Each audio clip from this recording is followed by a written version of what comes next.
Original Godfather 5 or jungle is in another place. Yeah, run time ball level thing. See ball level on the lick. A ball level make it nice. Yeah? Alright, one stop. I mean that.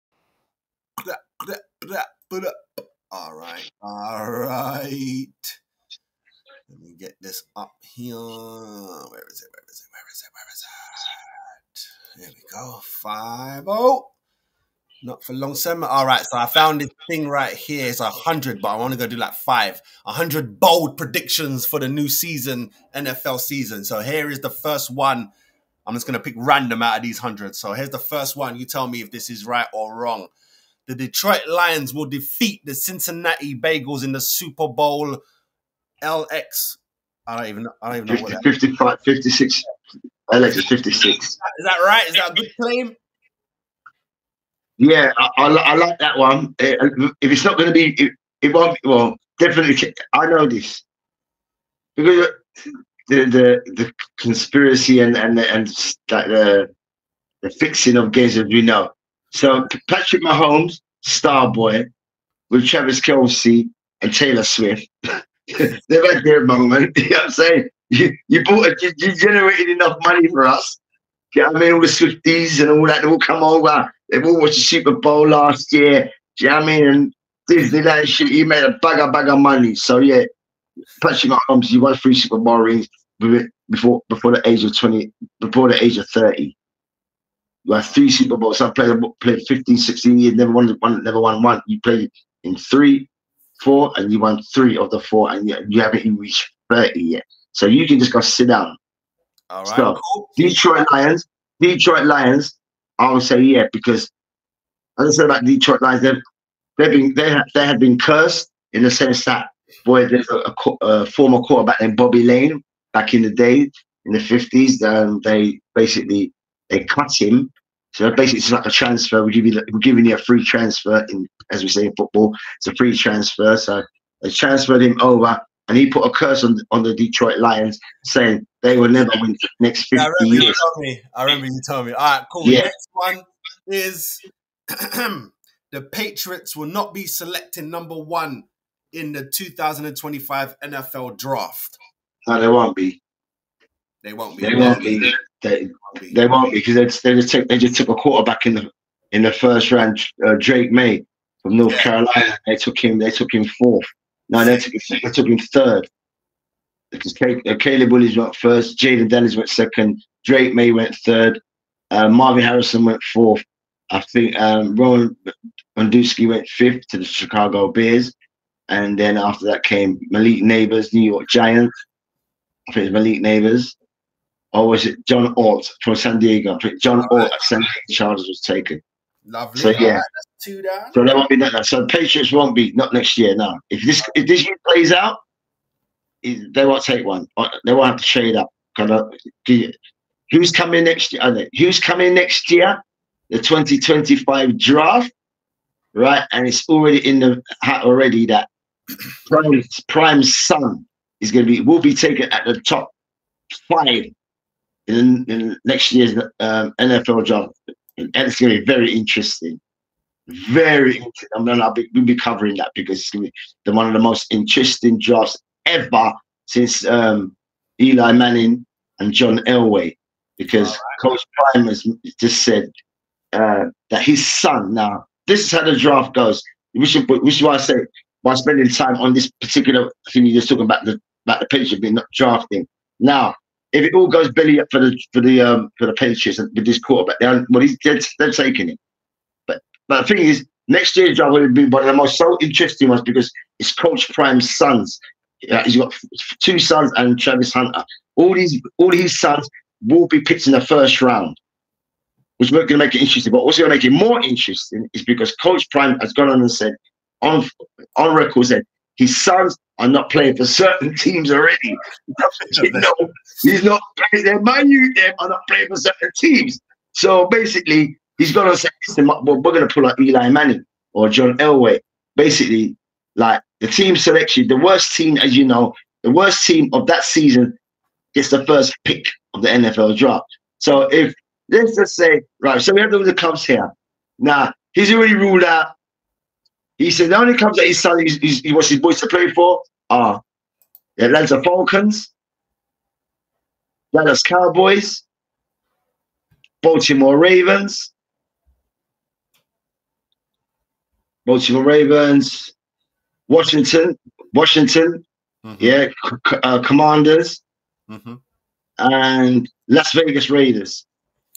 Everybody else is out of it, basically. Can I ask you this? Yeah. Does that make any sense, though? Hold on, let me put myself back up here real quick. Does that make any sense? When I say that, I mean, if his son is a professional player and a team that's not on that list come for him, and the others and the people on the list don't come for him, you telling him not to play football then? It's basically saying, listen, no, what he'll just do, like, remember, these youths today, right, they've got a thing called the NIL, which is name, image, and likeness.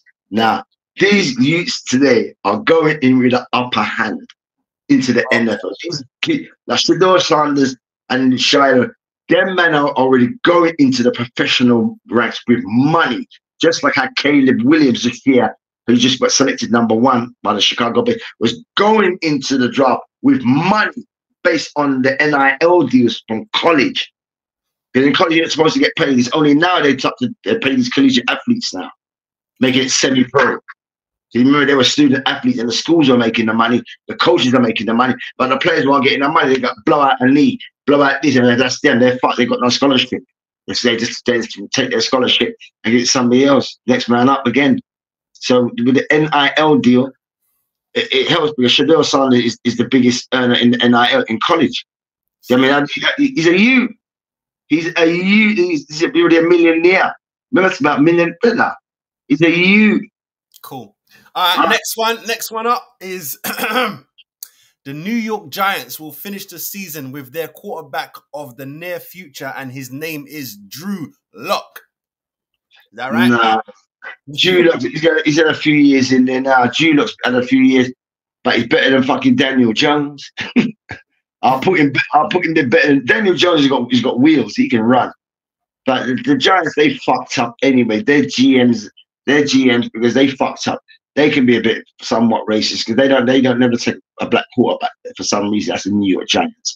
They did before, which was Geno Smith. But right now, he went to the Giants. Never stayed there long. Went to the Jets, and now he's playing at the Seattle Seahawks, where he's had a great season and got selected for the Pro Bowl. So he had a great season. So sometimes it takes a young player a couple of years, 3 to 4 years, right? And he starts to get into himself. You know what I'm saying? But boy, it's cool, not for long, so you can't do it. Yeah, who's that? Oh, yes, Ash. Oh, come on. Take a pause. Take a pause. Take a pause. Oh, this is your segment, man. I can't pause here. All right, so Caleb Williams will throw. Caleb Williams will throw for the same number of touchdown passes as another rookie who wore the number 18. Peyton Manning threw 26 during his rookie season in '98, along with many forget what? Along with Peyton Manning.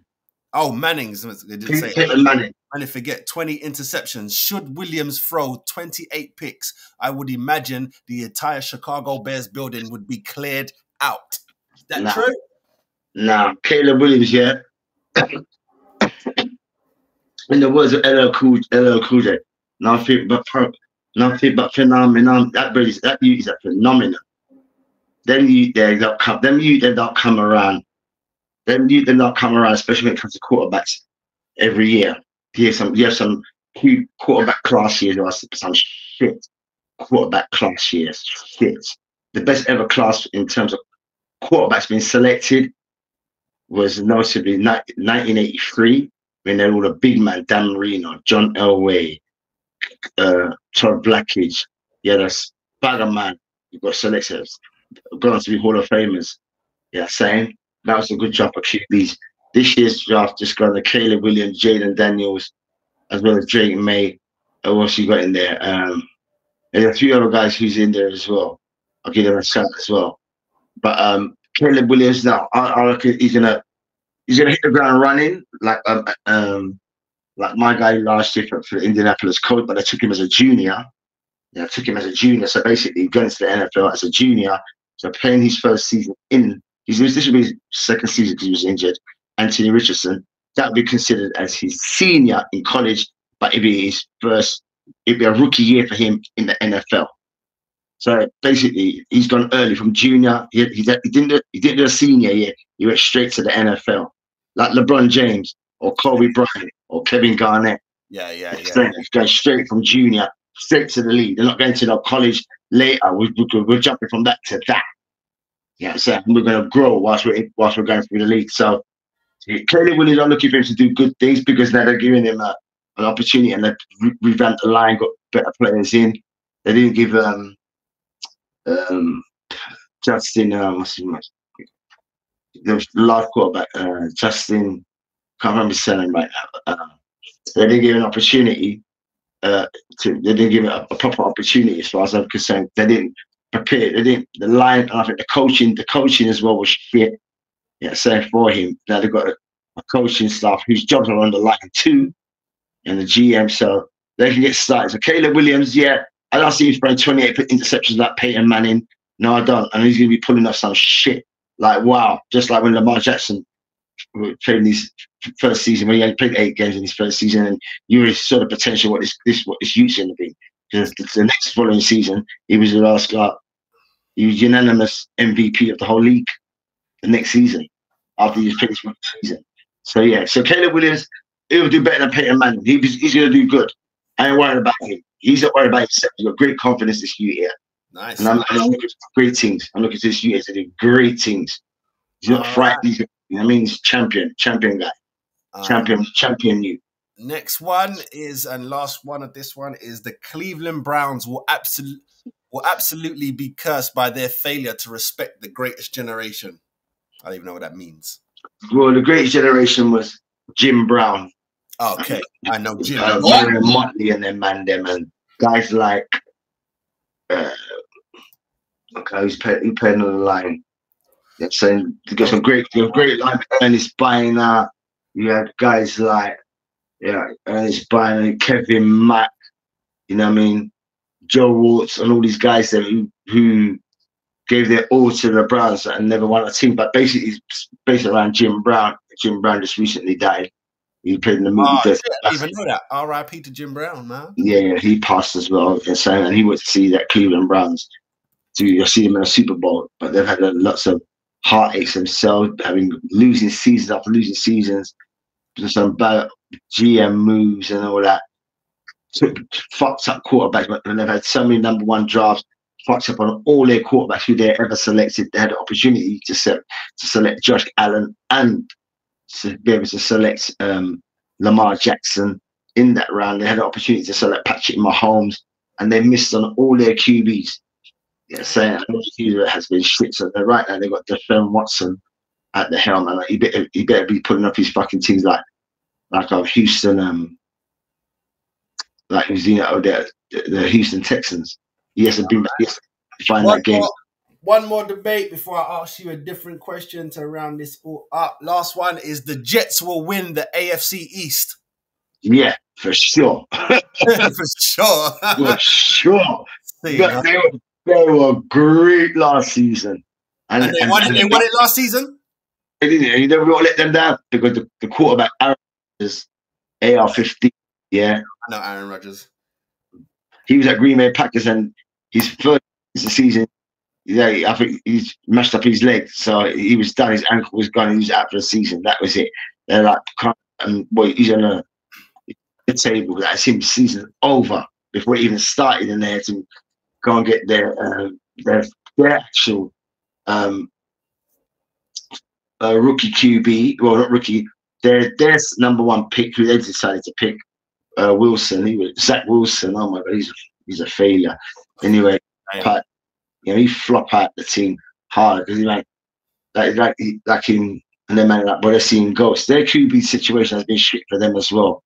They're between like Cleveland Brown. Their quarterback position has never been great since the days of Ken O'Brien or no Joe Namath. That's how fucking far we'll go back. Joe Namath, Broadway Joe, be since then, and that was right.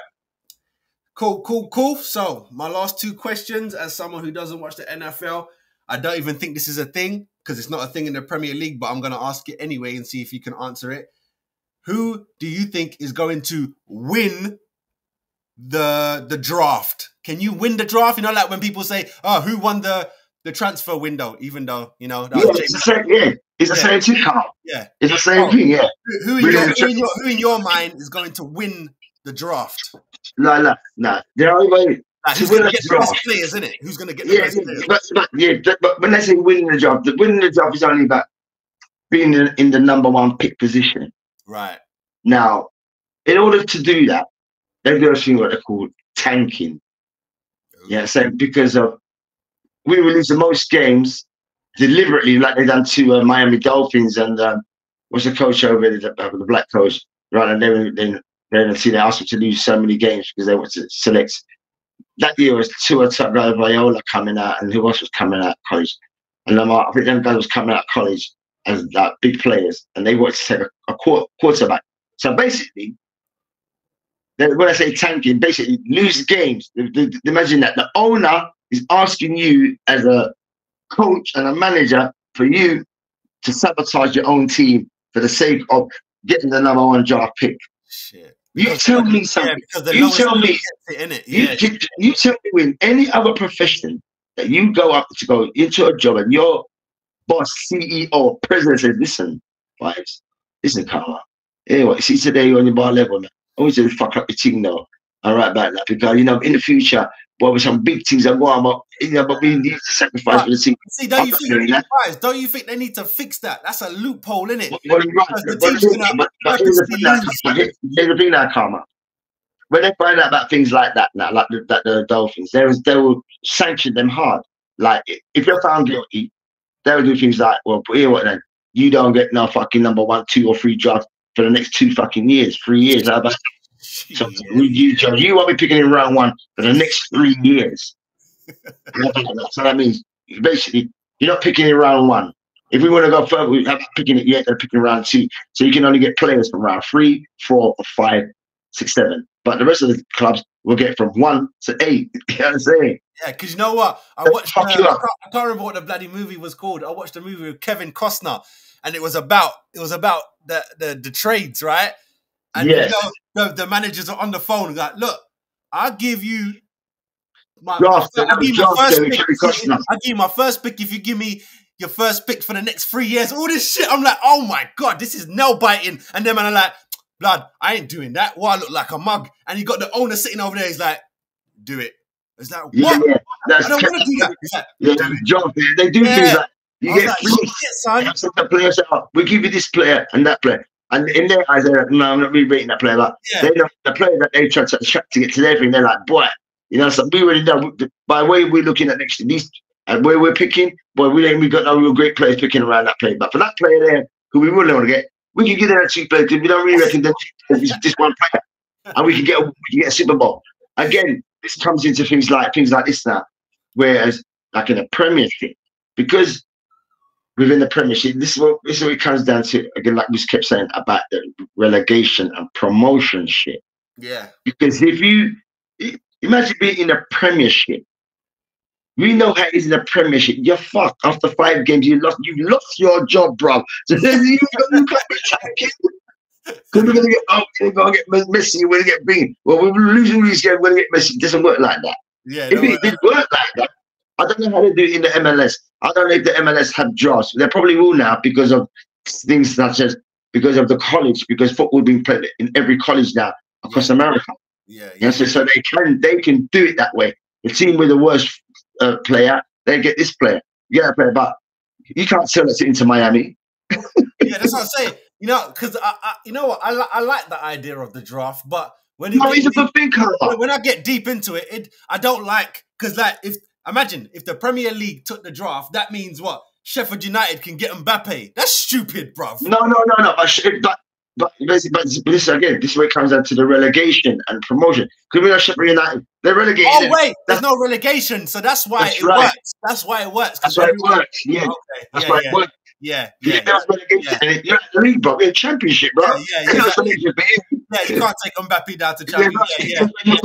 You guys are out the league.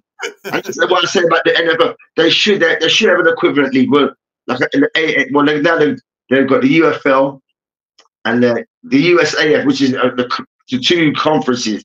What I was saying about the USFL and the X League, yeah. So they're putting it together now. So these two conferences will play for under one banner like the NFL, but they're under one banner, which is good. And now they're expanding, which is a summer league now, which is good. Spring, summer, as soon as the Super Bowl is finished, boom, these guys who never got an opportunity to play in bigger teams, they'll go to these leagues. Help to grow this league. Yeah, and grow yourself and grow your own profile and thing. Yeah, that's right. The players will go in because if we'll give you this and that, but the players have to sell the product. Yeah, the players, and if all the players about all different teams are like, well, here what we're all in the same wage here. The only way we're going to get money, but we will have to play this ball at this thing here. No matter what club, you could be in San Francisco, I could be in Vegas, I could be in New Orleans, I could be in Jacksonville, but we're all going to be playing together to make this league big. That's the only way we're going to generate money, sponsors, viewership. Yeah, no. Yeah, so the more, and the thing is, the greatest opportunity is that the players are young, so they'll get an opportunity to like play out the season. You don't know who's looking at you. You don't know who is watching you. But any of these clubs, from Denver Broncos, Detroit Lions, Los Angeles Rams, you know what I'm saying, Patriots. You don't know what scout is watching you. You don't know what scout is watching you. It's like another combines, basically. Yeah. So it's professional. You see they play, but they make it. Make sure this league grows. You want this league to grow as well. They've been like 100 odd years. These guys are very new, but as long as the players and the players can sustain it, and the players will be able to sustain it, because the players, some of these guys are coming from, quite poor backgrounds. They're saying, brother, you can't play a game. Well, we could give you 20 bags. Yeah. Give you 20 grand a week. Yeah. You know what I'm saying? As long as we make this thing, each man can get 20 grand a week. Yeah. Who's going to play sports for 20 grand a week? Huh? Come on now. I'm going to do that. You're going to get Bear Man coming out for that. You got all the youths across America who love ball, who are playing ball, or who want to get into it. But this is a need for them. But they have to make it this way. They travel. It's not like the NFL. The NFL, man, they jet around in private jets. Yeah. We're seeing their charter flight. It's not like some of these guys. Some of them would have to get coaches. Some of them might have to charter a whole train. Yeah. Yes. Some airlines just do that in-house flights. Yeah. So it's a very costly thing. The NFL is a product. Yeah, they got their thing down. Yeah, the NFL got their thing down already. But all right, cool. Last question about this is, I don't know if you can predict it, but let's see if you can. I know this is before the drafts, but can you give me your prediction for Super Bowl? Who's going to be there and who you think is going to win? Well, if it's not rigged. It's already written. It's already written. If it's not scripted and it's not rigged, of the four teams, I really would love to see it in the Super Bowl final. Number one would be Baltimore Ravens. Because I want to see for Lamar Jackson get there. Like it was the Ravens. Yeah, like Baltimore Ravens. My other choice would be my other team would be my team, the Raiders, but we definitely got no chance. I'm laughing because that's my go-to NFL team. But you know what? I am starting to warm to Dallas and Detroit Lions. I can't lie, but I'll be watching the Dallas cheerleaders. That's why I can't front. Yeah. My next team, Detroit Lions, because my next team would be the Detroit Lions, because I like that name. Because of the Lions, because of the curse, and they got robbed at the championship game. They got robbed against Dallas, and they got robbed against the Niners. They got robbed. Like I said, the reason why they need to rob it is because we can't have. Yeah, we want a remix, a refit of the Niners against the Chiefs. What we had 3 years ago. Only this time we got all the Swifty eyes on us, so it makes it bigger. Because Detroit is not attractive enough to sell to China. It's not attractive enough to sell to Australia or to England. Everybody knows Taylor Swift.